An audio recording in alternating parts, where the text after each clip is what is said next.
sounds, those tones, those noises mean it's Friday morning, it's 10 a.m., and your buddy, the nonprofit sector connector, is back at it again. Philanthropy and Focus, a bit of a road show, a bit of travel going on. So I'm not 2 flights up from the kitchen where I get my coffee, as I like to say. I am not just below the roof of my house. I am not in my attic. So if you're only listening and didn't go to the Facebook or Twitch or LinkedIn and all these other places you can watch the show and you're just listening, well, it might sound different. I might not sound like a guy who's stowed away up in an attic.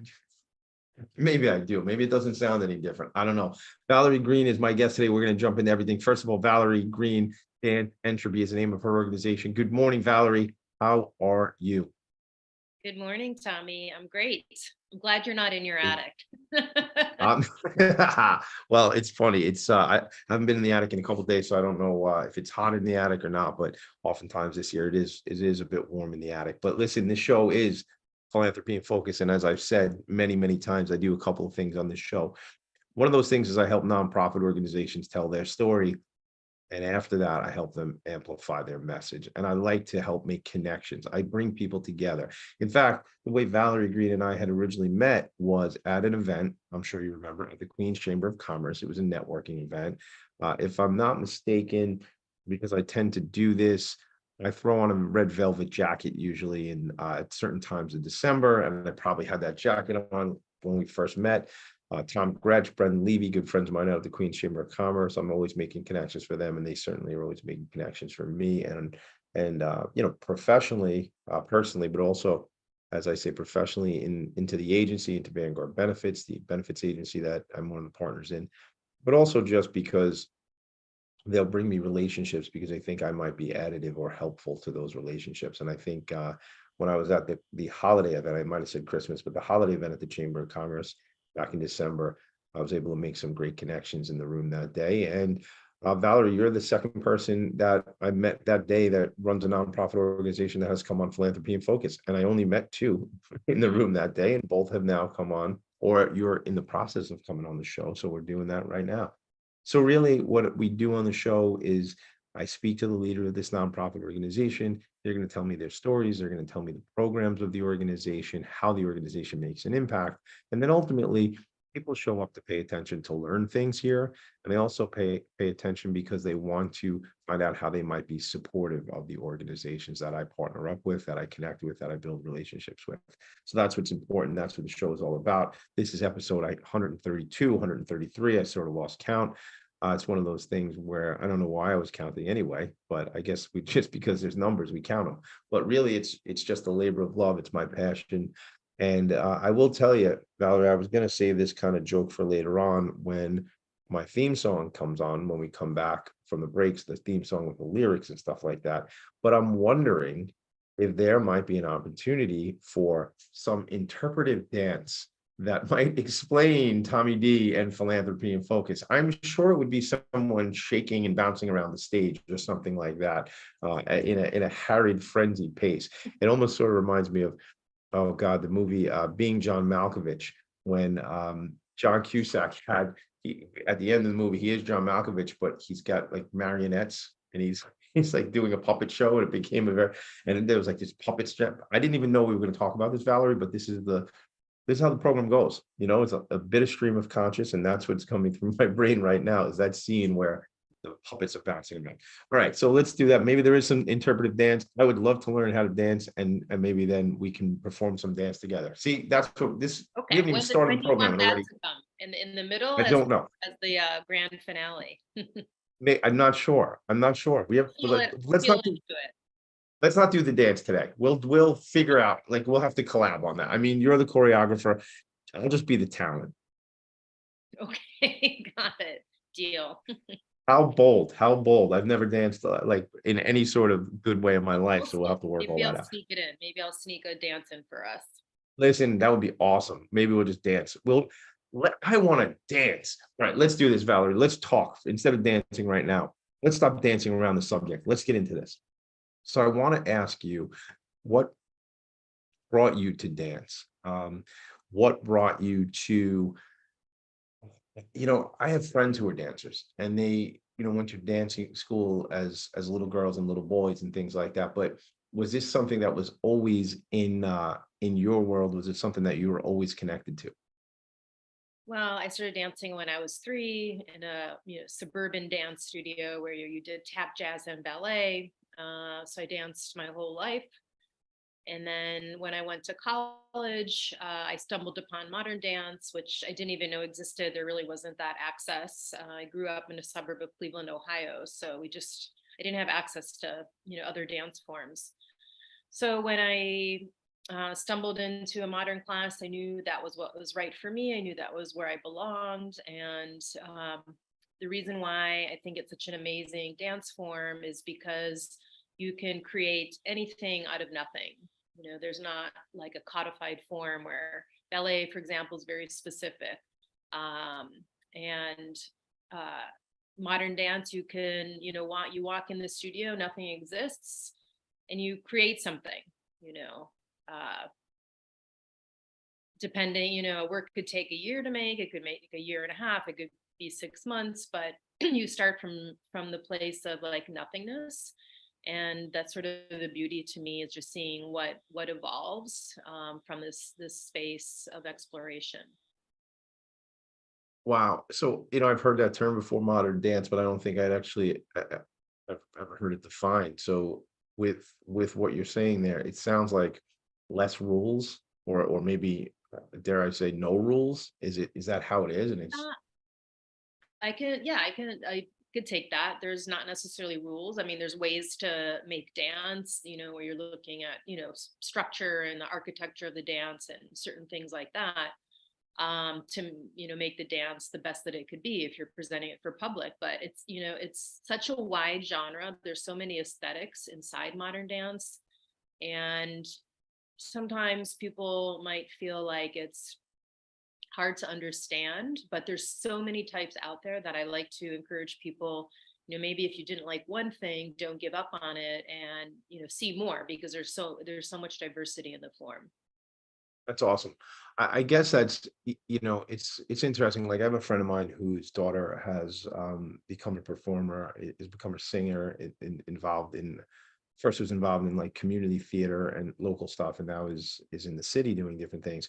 And I've watched him as an adult really evolve his own taste as a man in his early 50s that was, grew up with an athlete and was not into the theater, didn't grow up in a community that really encouraged theater going and things like that. And I think I'll go even further, probably discouraged it. It probably wasn't exactly the scene. It wasn't, let's go to Broadway. I mean, I grew up going, my nana always made sure we got to Broadway shows and things like that. So we had always been exposed to it. I remember my cousin um, was a performer, and he was in Footloose one time, and we got to go see him perform in Footloose, and they got to go backstage, and that sort of stuff was really interesting and exciting and fun. And it's funny, I don't know you, Cerebral Wind, but you've been checking in on Twitch, man. So, or man, or woman, person, human being. I just want to say, hey, what's up?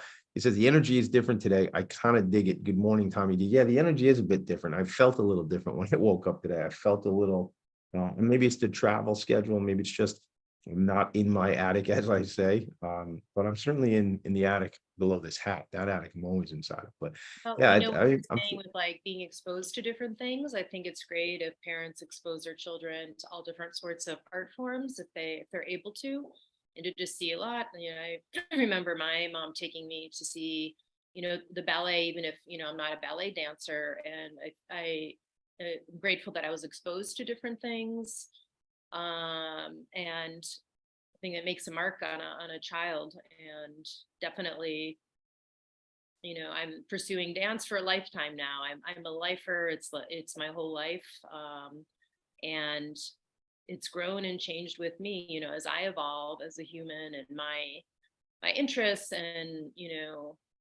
my own evolution. My work changes with me. So it's something that's I just wrote down. I want to show you my notes. I literally just wrote down evolution. I'm going to just show it. It says, like, as you were saying it, I wrote down evolution. I didn't know that you were going to say that, because I think that's what you're saying there to me. I was feeling you, and I was going, you know what it is, man. There's so much to be connected to. There's so much to try out in life, and life goes by pretty quick. And you know, gosh, man, if there's an opportunity to try something new or be exposed to something new or learn about something new, Valerie, like, isn't that the thing, man? Isn't that what we should Yeah, be doing, with right? each piece, I always somehow end up challenging myself in a different way. It just sort of happens. It's not like, oh, how can I challenge myself now? It just sort of organically uh, is something new and different each time. So for me, the process of making dance is really fulfilling. It's fun. It's all immersive. I love the process. The performance is great too, but the process is, I think, the most fun part for me.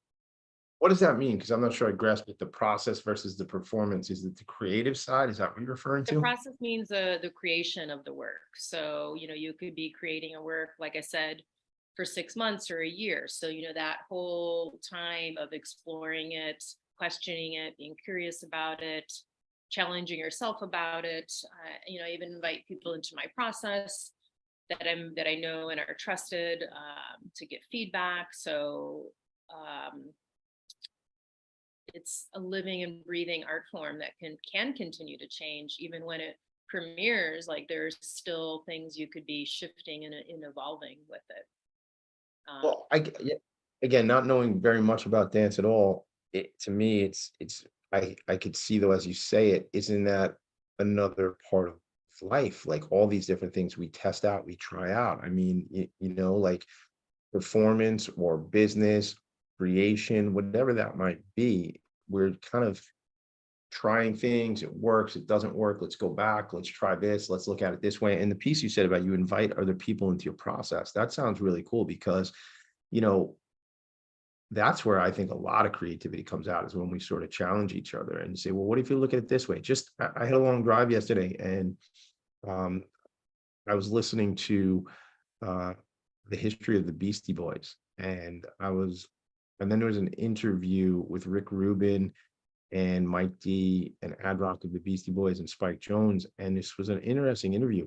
And I think like if people didn't, if the young 13, 14-year-old Beastie Boys don't meet Rick Rubin and Rick Rubin doesn't meet the Beastie Boys or all these things, right? I don't know if we're destined to connect and collaborate with certain people, but I think something I was listening to this morning by Wayne Dyer about just being open to, have an open mind, never have a closed mind. And that's sort of the law of attraction piece where we bring people into our sphere, as a result of just putting out these vibes. I don't know, Valerie, part of this show is me exploring things and just kind of putting things out there and thoughts out there. But what's coming up for me from what you're talking about is really things that we can learn from each other that we can take into our businesses, our creativity, whatever it may be. And I think there's so many nuggets of gold that we learn from each other and having these types of conversation. And it isn't just about, raising funds, and it isn't about board governance, although obviously those are important things when we talk about nonprofit philanthropy, but it's a lot about the arts. Shout out to the New York City Imagine Awards. Shout out to the Long Island Imagine Awards. Shout out to Ken Serini, because one of the categories in the Imagine Awards is arts and culture.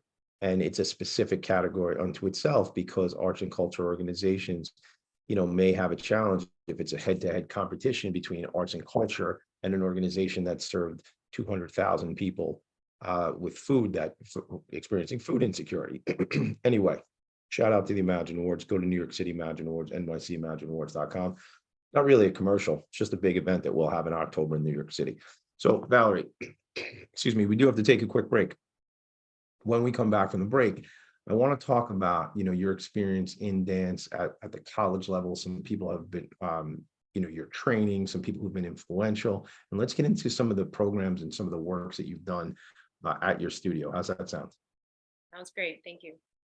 We will be right back. Philanthropy in Focus. Are you a business owner? Do you want to be a business owner? Do you work with business owners? Hi, I'm Stephen Fry, your small and medium-sized business or SMB guy, and I'm the host of the new show, Always Friday. While I love to have fun on my show, we take those Friday feelings of freedom and clarity to discuss popular topics on the minds of SMBs today. Please join me and my various special guests on Friday at 11 a.m. on TalkRadio.nyc. Are you a conscious co-creator? Are you on a quest to raise your vibration and your consciousness? I'm Sam Leibowitz, your conscious consultant, and on my show, The Conscious Consultant Hour Awakening Humanity, we will touch upon all these topics and more. Listen live at our new time on Thursdays at 12 noon Eastern Time. That's The Conscious Consultant Hour Awakening Humanity, Thursdays 12 noon on TalkRadio.nyc.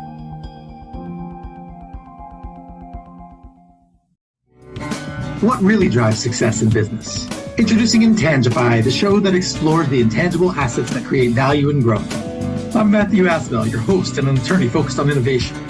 Join me Fridays at noon Eastern to discover how innovation, culture, and other intangibles shape thriving companies from startups to established businesses. We'll share strategies to unleash your business's true potential. Tune in live on TalkRadio.nyc Fridays at noon Eastern and Intangify your business today. You're listening to Talk Radio NYC. Uplift, educate, empower.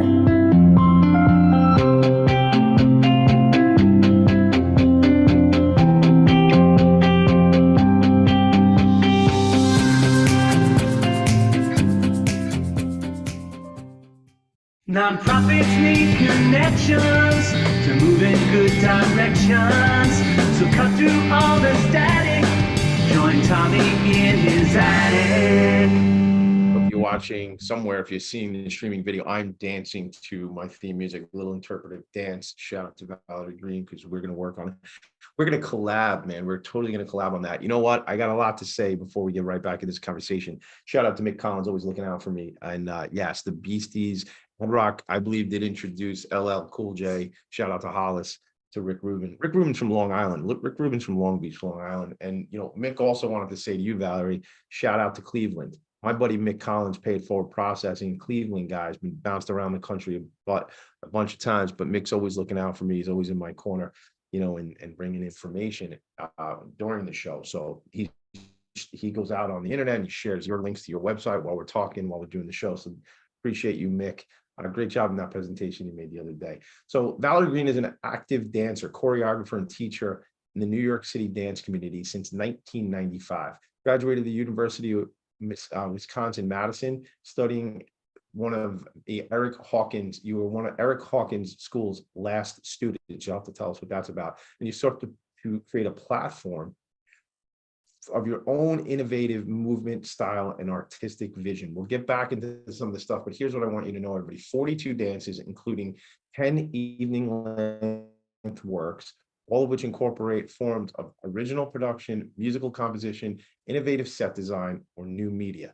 You know, there's probably something, I'll write it down here, like the whole virtual thing and what that's going to look like. We're not going to dive into it now, but I wonder just sets and backgrounds and different things, because, you know, I really usually am in an attic. I'm not in an attic now. I'm in a co-working space. I'm not in a hotel room, shout out Cerebral, but I'm not in a hotel room. I had to find a co-working space. So Valerie, let's talk about that background. Let's talk about what the organization looks like. Valerie Green Dance Entropy. What is the organization? What is it all about every day? What's the look and feel? Sure.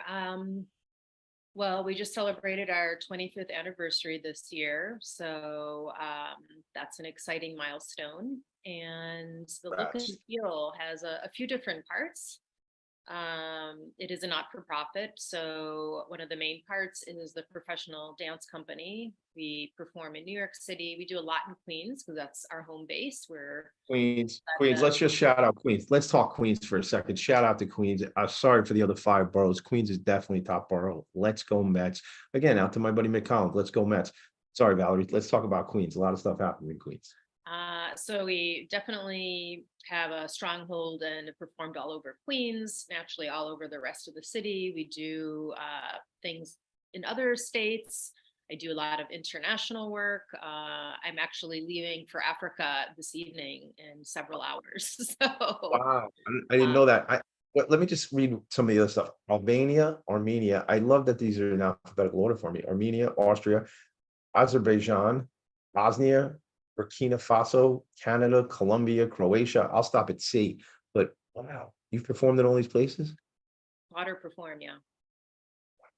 that taught or performed. Oh my Yeah, God, how sometimes I'm cool. just teaching, sometimes it could have been a performance, sometimes it's both, but it's where I've done creative work.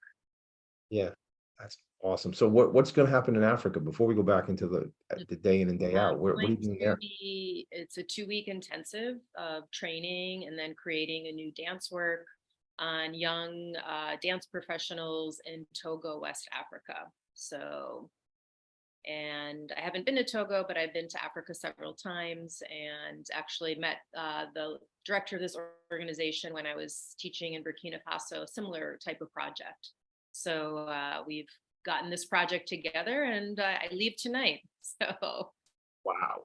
And how 2-week intensive? So you there 3 weeks, a uh, little on the front, the, and on the back. the project is 2 weeks. So with the travel on either side, it's like 2.5. Yeah. It'll Wow. be So it'll be, interesting. It's, I don't know exactly what to expect yet till I meet the dancers. They all speak French. It's not so much English there. I know that'll be a challenge. Experience do you that. speak French? I have to like dig back in the recesses of my mind to my high school French, which was quite good back then, but it's been a while. So, um, it'll You be know like what you do? we say in the dance world, arms and legs, and we communicate, and maybe some Google Translate, and Yeah. it'll You know it'll what you be could do? I keep hearing these ads on the radio for Babbel. I don't know how long the flight is to West Africa, but maybe you can learn French, relearn it on the way on the flight over. I mean, it's an app. I'm sure they just get the app and learn it. I don't know. yeah. I have to Babbel's look not at my paying me to bookshelf promote to them. see if I still have the like one of the French dictionaries. That's actually a good I reminder. I used to buy like sometimes the follow up is not my strong suit, and I would buy like I studied Spanish growing up in high school, and I worked in restaurants for many years, and the Spanish that I would speak and that the English that the guys in the kitchen when we would connect was more Spanglish. It was somewhere we sort of met in the middle, you know. Yeah. And then a lot of the words we learned from each other were not very nice words. So it's probably not words I would teach definitely not words I would teach my children. So, but that So was that. we'll do some Frenchlish. Is Yeah, that it's a combination French. of French and English? Frenchless? French. Exactly. And then I'll tell you this, I didn't think I would ever tell this. So I was like 14, 15, 16, something like that. And there was a book that I picked up. It was called Mierda.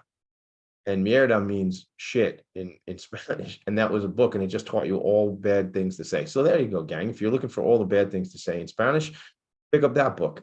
Again, I don't know where this comes from sometimes, Valerie. I just tell stories here. So you're getting down there, you're going to get down there. And are these people that have danced before? They have a background. So do they have to get like at a certain level for you to be engaged Well, I'm there? not organizing the dancers. That's what the director of the organization does, but it will be, he called them like younger professionals. So, I don't know what that means to him, but I will find out very soon. So it'll be, it's specifically to be with 10. So it's a good number to train and have good, personal contact. And then I will make a dance on them. And then we Wow. will perform it on September 2nd. So God, how cool. here's a perfect example. I'm going to walk in there, Tommy. Nothing is going to exist. And when I leave, there's going to be something. And I don't know That yet. is and so what a cool thing. What like a blank canvas or just a, blank choreography. When I go to Right? these places, I like to just see, when I'm teaching choreography, teach technique and choreography, somehow there's something that emerges as we start to move and work together. I find that themes just come out, and Mhm. I work a lot with the stream of consciousness in my work, and I feel like each individual brings themselves to it in different ways, who they are, what their background is, you know, maybe what their hopes, their dreams are, their struggles, and somehow it just easily appears what the theme is. So, I have my ways of working, certainly. Right. And I do this frequently where I have to output a dance in 2 weeks and train people. So this is a structure that I know well and do often, and I know how to do it. So, but there is a very, very different, result. So it's, it'll be an exciting 2 weeks. So, All right, when I a lot run of into you at another networking event, I can tell you what emerged. no, I won't ask. I won't even ask more than that. I don't want to just run into you at a network event. I want to ask you, like, so now I have 15 questions. So let me start them right now. You talk about this output. You talk about process, right? I remember seeing things. It was either Lennon or McCartney, and it was like sometimes, and again, I'm not going to get spiritual or religious right now, but it was like this thing where they didn't necessarily say they were creating, but they were almost like receiving the information, and that became some of the output. And I wonder if you see that similar, that you're kind of open to what comes to you, whether it be the connection with the people that you're going to meet down there, the 10 dancers or the director down there, and different things, or even just as you learn about the culture, like, it does a lot of that around you sort of inform what that output's going to be. Absolutely. I mean, any dance, who the dancers are will inform the piece. When I work with my company, I like that they are different and they're unique, but yet I can have them all dance beautifully together. And I like to pull out their strengths and their gifts. So I like to make each dancer shine. So what I can say is the dance turns out specifically knowing the dancer I'm working with, because I want them to look amazing, and I'd like to, dig in deep with who they are as a person and let them shine. So, if it wasn't like, say, a certain set of dancers and a different set, it would come out different because Yeah. they're different bodies, personalities. So that's part of it. I'm definitely feel that I receive information from the universe is what I like Right to on. say, and feel like I'm a channel. So there's things that flow through me that are far greater than me, things that I'm like, this isn't from, this lifetime, at least. So I feel very lucky, and that things just happen, they move through me, and making work is an enjoyable process. For some people, it could be really hard and challenging, but like, I love it. It just works out. I can make something and maybe I don't understand what one piece is, but it's, over here on the side, maybe there's this, and I don't know like what it means yet. And in the end, everything will miraculously come together, and I'll be like, the universe directed and guided, and it moved through me, and everything is in the place it's supposed to be. So to me, that's beautiful. I love that. That's what I was feeling. That's what I was saying. And again, I think, the Beatles certainly said that. I see a lot of artists that kind of say that. And whether I close my eyes, everybody, but whether it's you're meditating, it's that meditation, it's that nature, walking in nature, connecting with nature. There's, excuse me, I believe wholeheartedly that there's so much we're not in tune to and not aware of, because we have these blinders on and we're staring at these things and this life and all that stuff. Whereas, I think there's so much going on outside of our view, and certainly, I guess, below the surface. I want to ask another question before we go to break about, do you think in terms of, if I was to compare to like a play or another type of art form, like a movie or something like that, is there ever a storyline as well that that you're taking people through? That's a good question. It varies for every artist. For me, sometimes there could be an abstract dance. Sometimes there's been very specific themes. Like I had one whole dance that was about what home meant to different people in different countries. One dance that was what utopia means to the dancers and to the collective of the dancers. I just did a site-specific piece at Socrates Sculpture Park that was inspired by this amazing giant installation. And I was working with the artist's writings on her process. And this piece was about water, and it was a water clock. And so my process was revolving around what her writings were and using them in abstraction to create movement and dance. So, when you watch it, it's abstract. Maybe you pick up whatever you pick up, but there is, a rationale to me, and some pieces have a much stronger dramaturgy. So it depends on the work. So I just wanted to, I'm Googling Socrates Sculpture Park, you said, right? Mm-hmm. And it's in Long Island City. Mm-hmm. So when you do something like that, and you said it was related to that installation, is that just like kind of a time and a place, and then that's it? Or does that sort of stuff, will that come up again and you'll do that performance again with the same Great dancers? question. I could try to adapt it to another site. It probably would need to be outside. It would be different. It would have to go back to this word of evolution. It would need to Right. evolve, and have a rationale, and recontextualized. I am interested in that if Yeah. it can continue to survive in another environment. I did do one site specific work that was around goat sculptures, and there's all sorts of goat sculptures, and it was about goats, and we were talking about goats, and it was inspired by goats. And I thought there was a lot of interesting material there, and it took a couple years, but I molded it, re-experienced it into a dance, for the stage, that had nothing to do with goats, but like it sort of had an evolution to this other sort of performative being. And then I figured that out, and it was difficult because it was trying to you can't put a square inside a circle, so it's like it needed to be reimagined. But I did, and then COVID happened, and we didn't ever get to really re-show it in its new form.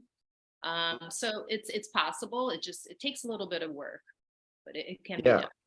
Yeah, I hear, as you talk, I hear like a lot of like trial and error or playtime, which I think I feel, and correct me if I'm wrong if that's not right, but I feel like it's that play where you get to just play. And I think a lot of adults, and I think this is something that I think for sure disappoints me, is we forget to play. Yeah. We always work, and they always say, if the man or woman who does what they love never works a day in their life. Okay, maybe. I think they work super hard actually, but they're enjoying what they're doing. I think that's the differentiation. But what do you think about that before we go to break, about playtime? Well, I think, I guess I want to comment on, I don't think there's an error in dance. When you're exploring, you try a lot of stuff and it's like, oh, that doesn't work, but it's not an error. It's like finding what's working the best. Like I would never use that word, but I'm often going to be like, I'm really glad, we tried that, and that, we know it doesn't work. So it's about this trial exploration, it's play. But I don't really think there's error in that, because it's all about, it's play. And that's what makes it so fun. It's like, oh, well, I'm glad we know that doesn't work, and something works better. And you're just sort of it's like, I kind of feel like it's going like this through the dance over and over and over to find what its essence is, and what's working the best. What is it trying to say? What is necessary? What's not necessary? What is the dance's essence? It's interesting. Thank you for all that. It's interesting because sometimes I don't realize the words I'm saying. So trial and error, meaning there was a mistake, but that's a great correction, because I wrote down trial and opportunity, and you said trial and exploration. And that's a totally, words have so much meanings on, on a conscious, but then a subconscious level, and super, again, maybe we are vibing on a different frequency today, cerebral wind, maybe you're right about that, because I'm learning a lot. And this is more about life and exploration and things. I do want to come back. When we come back, Valerie, I want to ask you, you're going to do this opportunity, flying out to West Africa. I want to know, you talk about the output, and I'm curious, don't answer me now, but will we be able to see and experience that output? Because these days you can record everything. So let's talk about that when we come back, and we'll talk about some programming. Eventually, we're going to get into how you all can connect with and help out this organization. We'll be right back. Philanthropy in Focus. Are you passionate about the conversation around racism? Hi, I'm Reverend Dr. TLC, host of the Dismantle Racism Show, which airs every Thursday at 11 a.m. Eastern on TalkRadio.nyc. Join me and my amazing guests as we discuss ways to uncover, dismantle, and eradicate racism. That's Thursdays at 11 o'clock a.m. on TalkRadio.nyc. In a post-COVID world, you may have many unanswered questions regarding your health. Are you looking to live a healthier lifestyle? Do you have a desire to learn more about mental health and enhance your quality of life? Or do you just want to participate in self-understanding and awareness? I'm Frank R. Harrison, host of Frank About Health, and each Thursday, I will tackle these questions and work to enlighten you. Tune in every Thursday at 5 p.m. on TalkRadio.nyc, and I will be frank about help to advocate for all of us.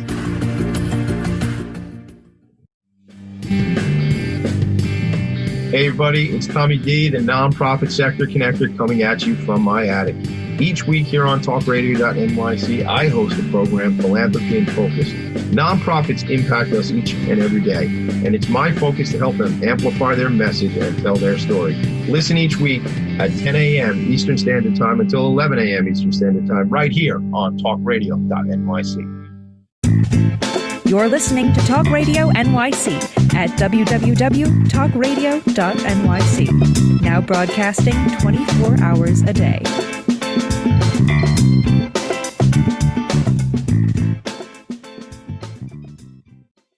Nonprofits need connections to move in good directions. So cut through all the static. Join Tommy in his attic. Or other places when he's not in his attic. And then Uncle Brendan Levy wrote that song for me. I don't know, Valerie, I don't know if you know that. Brendan Levy, who was one of the people who introduced us, is a singer in a band, and he wrote that song. Well, we wrote the song, we wrote the lyrics together, but he's the singer and did the music behind it. So I don't know if you know that, but one day you should maybe we'll go see Brendan's band. They call themselves Damaged Goods. They used to be the Goods back in the 90s, but now they're older guys, so they call themselves Damaged Goods. In fact, I think they're playing on August 31st. Send me a note on Instagram if you're local to the Long Island or New York City area, TommyD.nyc.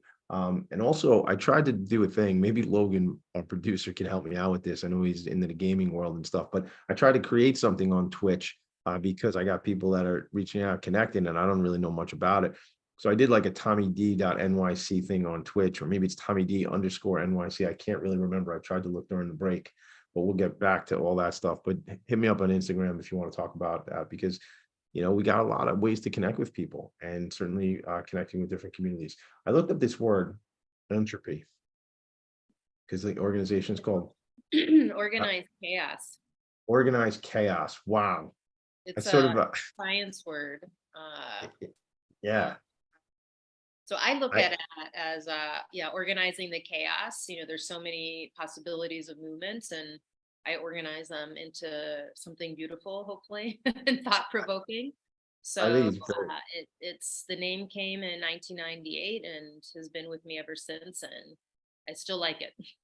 Yeah, I mean, I'm looking at it, and I sort of embody this word, certainly inside of my head. I mean, it says lack of order or predictability, gradual decline into disorder.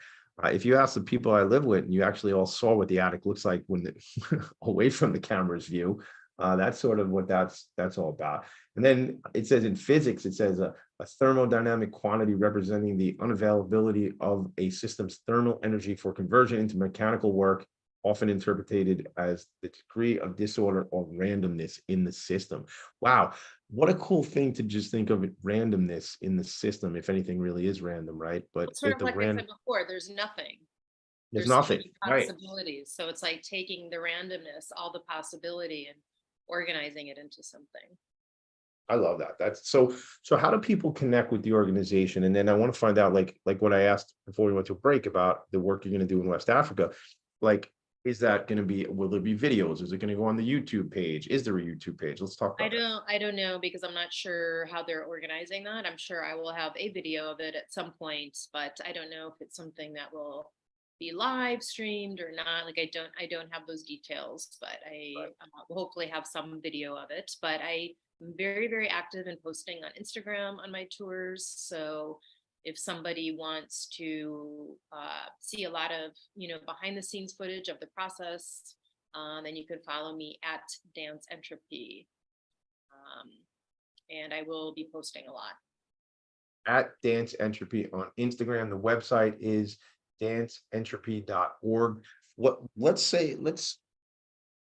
Why did you decide to create a nonprofit? I mean, I guess you could have created again, correct me if I'm wrong, but you could have created a choreography business, a dance studio, right? Why did you go the nonprofit? These are different models, Tommy. If someone has a professional dance company, then they're usually not for profits, and we are a not for profit because we're improving the lives of others, in this case through movement and dance.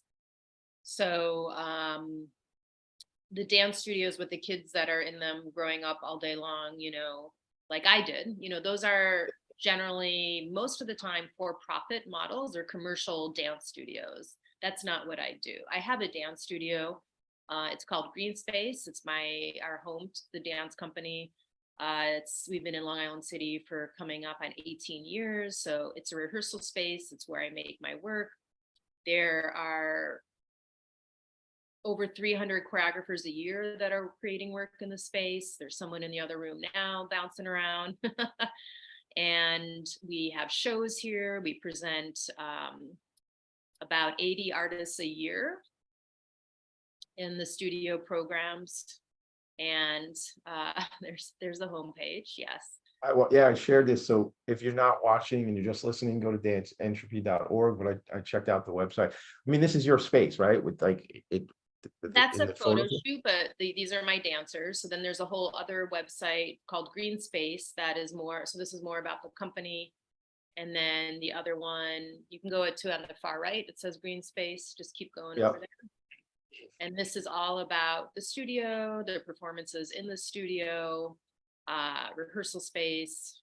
So everything happening in the space. And then I'm drawn. Go ahead, please. Sorry. If you're curious about that, I do a lot of work with, actually, this is a great segue to a new program that started last year. I do a lot of work with movement and healing. So we store all our trauma in our body, and talking is really not enough. It's good, but everything is stored in our body. So I have 3 different components of my healing program, from working with people one-on-one to doing workshops with other not-for-profits that are movement healing journeys. And this last one that you have up here was new last year, a somatic healing group.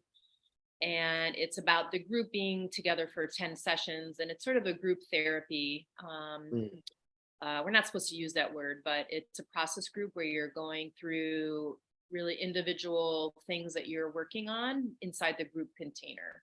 And sometimes other people are used in someone's process. Sometimes, there's props, there's always voice, there's movement, the use of the body. And actually, there's a new session starting the end of September. So I'm glad you brought that up. And we're trying to register for this now. And it's challenging to get the word out for this because not everybody knows about this modality.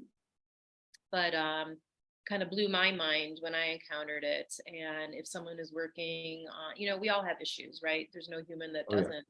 So this is something that's for everybody. And so I'm glad you brought that up. But, as I evolved in my body and in my life and doing on my own healing journey, this has become a very large and important part of my work is, working through what's on the inside and creating healing from that, and oftentimes dance.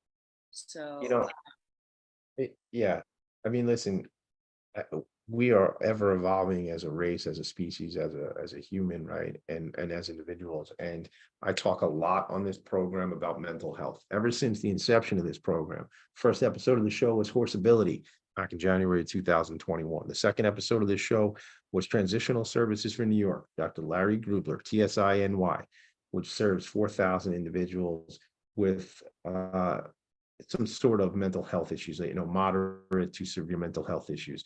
And Larry said to me, Dr. Larry Grubler on that show said to me, Tommy D, we all need support at different times. And I say that, and I've taken those words, and he probably didn't realize that if I've done 132 episodes of the show, 15 or 20 times I've brought up that story because it stays with me. We all need support at different times. And when you think about this healing group, look, gang, I have no clinical background and I can't even say anything to you, but I also don't think I get in trouble for saying that this stuff helps. But being with people in group helps. Being in community helps. What is the antidote for depression? Community, connection, relationships. I can tell you this, I experienced it myself when COVID first happened and the lockdown first happened, as a person who was used to going out everywhere, meeting people, seeing people, hugging people on a consistent basis, on a daily basis, getting all the dopamine and all good vibes and the serotonin firing up, because that was, then it was gone. I certainly, of course, had my family and we love each other, and that, but it was a different situation. I didn't have that connection. And I will tell you, community changes things. Community is what we need. And it's being with different people and relating to through dialogue, through awareness and connection, right? I mean, we weren't planning on going here, Valerie, but right? No, but actually this, I would love to share something else. And this is sort of a good segue, because I have a new work that I made. I mean, the Socrates Sculpture Park was a commission for the summer that's, happened and is done, but I made a new work and will continue to work on after this trip. And it's with 6 men. And this was sort of just starting with nothing, Tommy. I didn't know what I wanted to do. I didn't have my full cast. I just started working with a couple of my male dancers. And my process was going into trance with myself in the studio and doing trance dance with me, because I didn't feel like doing the technical dance. So I would just put on music I really liked, and I would just go into an altered state of consciousness. And then I had to backtrack to remember the movements, that where my body, like, I don't want to say got stuck, but where my body wanted to repeat something and explore it. And so then I was notating the movements and videotaping so I could remember. So I started to amass a collection of like very odd movements. And then I taught 2 of my male dancers, and words kept coming up like shaman and warrior. It was very root chakra. And I was like, this movement looks really interesting on, the men. I think I need more men. And so I had a whole audition for more male dancers, and brought in 1 other company members. Then there was 3. And then I was like, I want 3 more men. I had auditions, I got them. And, I was assembling the dance, and I had like some missing parts that I didn't know that were created, but I didn't quite fit. I still didn't quite know what it was, but, the same words were, present, shaman, warrior. And then I was in Morocco last May, and I said, I don't know, guys, I feel like this trip to Morocco is very important to this dance, and it's connected to this dance, but I don't understand why yet. And I was in Morocco for about 2 weeks and did a deep dive into Ganawa music, which is like a spiritual music that is about healing and ceremony and trance. So what I realized when I returned home is that the whole dance is actually a healing ceremony, and it's a ritual. And the missing parts that I didn't quite like know how they attached or what they meant, like it all just sort of came together.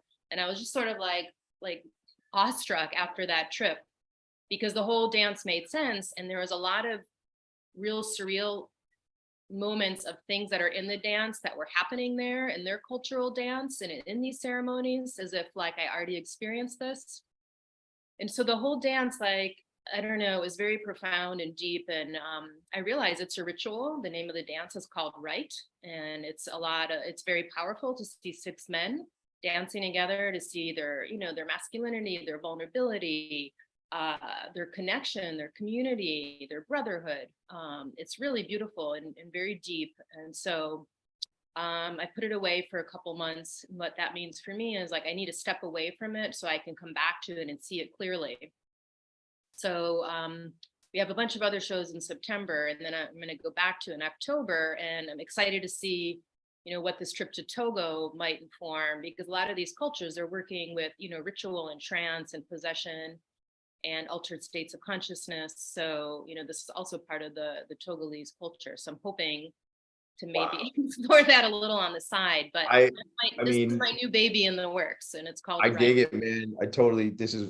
We're on a similar frequency for sure right now. And, shout out to Sam Leibowitz, who's the owner and executive producer of TalkRadio.nyc. He does a show here called The Conscious Consultant Hour. I think you should connect with Sam. We'll have to make that happen. Maybe go on his show, talk to him about this. But I'm getting the vibes, and I need to connect you with my friend Serena DiBianca, who's an executive director with an organization called Siloam Wellness outside of Philadelphia. She came on the show and she talked about the experience she had going over to the Amazon and experiencing like these life-altering changes in community. And I'm just, again, that's the vibes I'm picking up with what you're saying. I'm also picking up the vibes about this other world we live in, this quote unquote real world, where we have to take a quick break. So that's like totally raining on our parade a little bit, but it's all good because it's part, we got to play both roles. When we come back, I want to talk about, believe it or not, we're running out of time. I want to talk about how we can help, what's upcoming, how people can plug in, what do you need, what sort of connections in the community. How's that sound?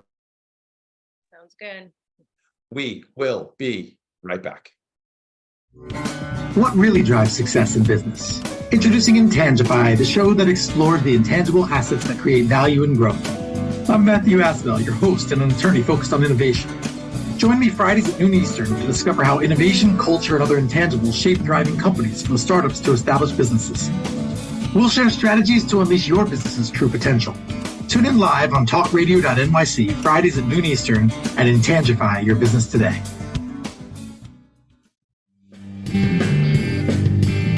Hey everybody, it's Tommy D, the nonprofit sector connector, coming at you from my attic.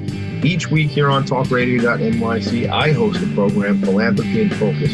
Nonprofits impact us each and every day, and it's my focus to help them amplify their message and tell their story.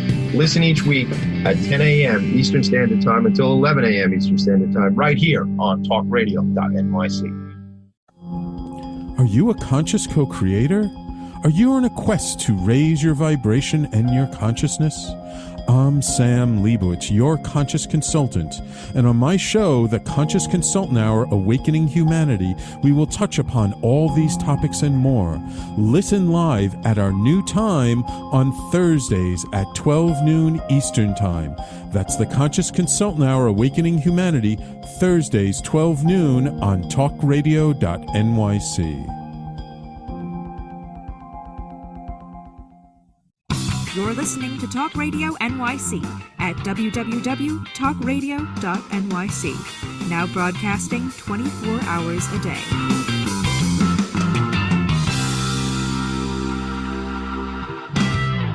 Nonprofits need connections to move in good directions.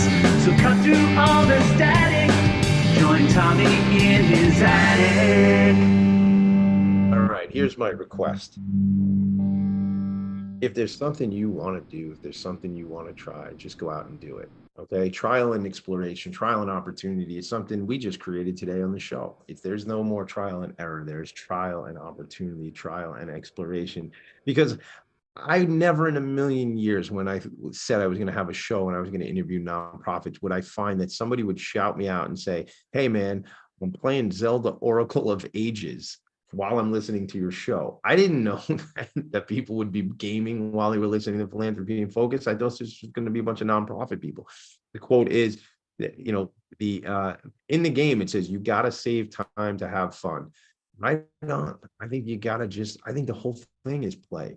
I really, really do. And that's not to say I don't get stressed out, because I do. But if we just realize that this is a playtime, and it's a game, and it's a have fun, and we don't get caught up in the acquiring more stuff, which I think that, all right, here it comes, gang. He's up on the soapbox. I left it in the attic, but I found one here in the co-working space. Listen, it ain't about getting more stuff. They want us to believe it's about getting more stuff. They want us to believe we need the new car, the new this, the new that, the new jacket. It's nice to have nice stuff, but you don't need it. I heard a song the other day at the pool, and it was a country song, and it was about this guy, and it was called something about a hitch. And it says, you never see a trailer hitched, or you never see a trailer hitch on the back of a hearse. And it was a country song. I don't know, I Shazammed it, so I'll get it for you another time. But it was, you never see a trail hitch on the back of your hearse, because you can't take all that stuff with you, man, but you can take the memories, the good vibes, and all that stuff. Let's talk good vibes. Let's do it. Valerie, this is sort of like the lightning round, because I've been in vacation mode. I've done a really poor job about keeping time, because I did a really great job about having a conversation with you today. That was more important. What do you need? How can we help? Who can we connect you with, if there's anybody specific or general that you want to connect?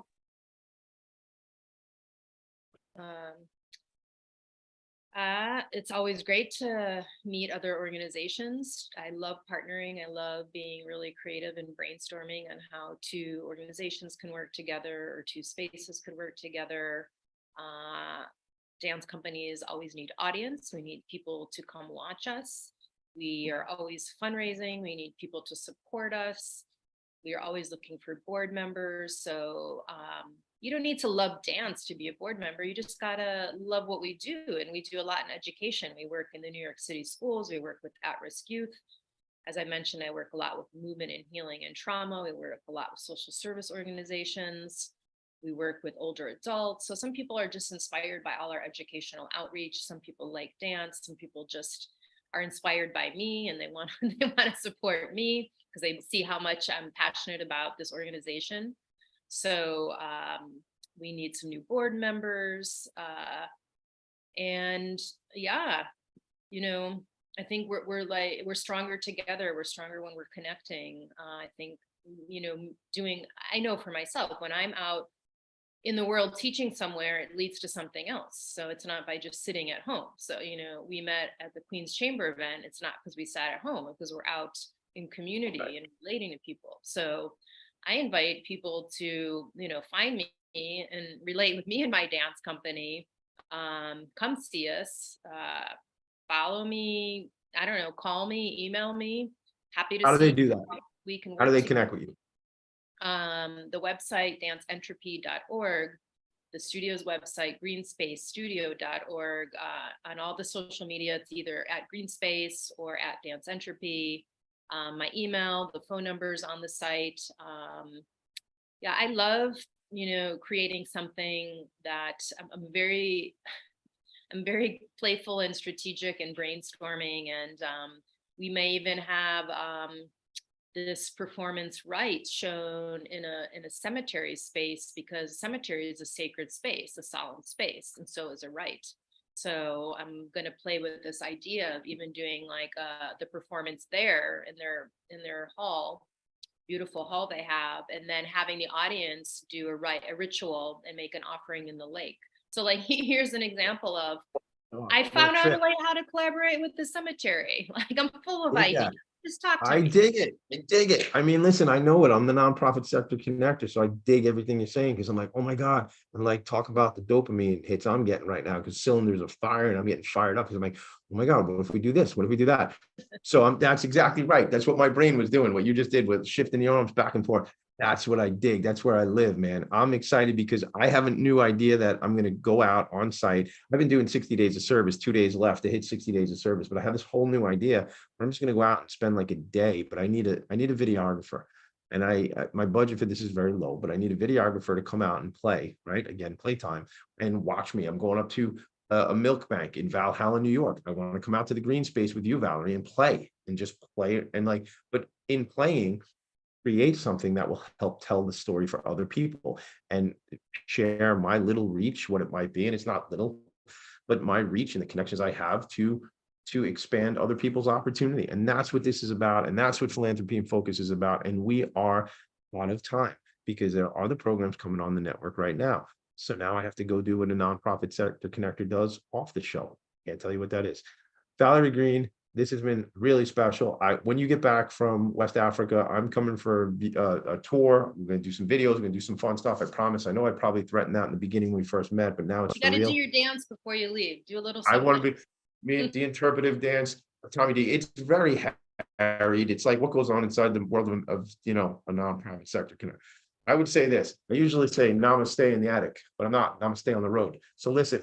Valerie, thank you. Have an awesome trip. Make it a great trip. And when you get back, I can't wait to see. And I want to see this thing right. And I'm scared to go to cemeteries. So I will tell you this. I will challenge myself. When you're performing right, can we do it in the daytime though? Can we not do it at night? It's the daytime. Okay. So this is a stepping stone to the premiere, which will be in Manhattan eventually. But I like to show it in process. So we'll get you out. Awesome. We will make it happen. We got to leave it there, everybody. Logan, thank you. Cerebral Wind, thank you. Mick Collins, thank you. And Valerie Green, thank you. Make it a great day. Thank you, Tommy D, for being Tommy D. I'll see you later. Bye, gang. Nonprofits need connections to move in good directions. So cut through all the static. Join Tommy in his attic.